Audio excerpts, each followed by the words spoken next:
पर अपोजिशन कांग्रेस लोकसभा में बहस का मुतालबा कर रही है। कांग्रेस अरकान पार्लियामान अधीर रंजन और के सुरेश ने तहरीक-ए-इल्तवा का नोटिस दिया है और मामले पर ऐवान में बहस का मुतालबा किया है। इस दौरान राहुल गांधी ने भी लखीमपुर खीरी मामले पर लोकसभा में नोटिस दिया है। ख्याल रहे कि लखीमपुर सानहे पर जांच रिपोर्ट पेश किए जाने के बाद अपोजिशन हुकूमत पर हमलावर है। वजीर मुमलिकत दाखिला अजय मिश्रा को बर्खास्त करने का मुतालबा एक बार फिर तेज हो गया है।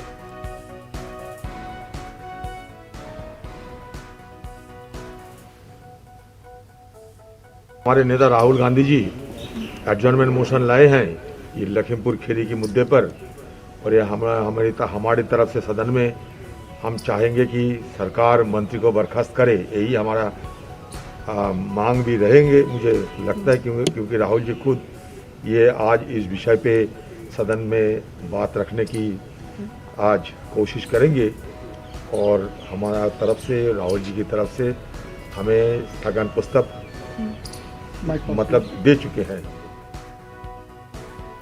आखिरकार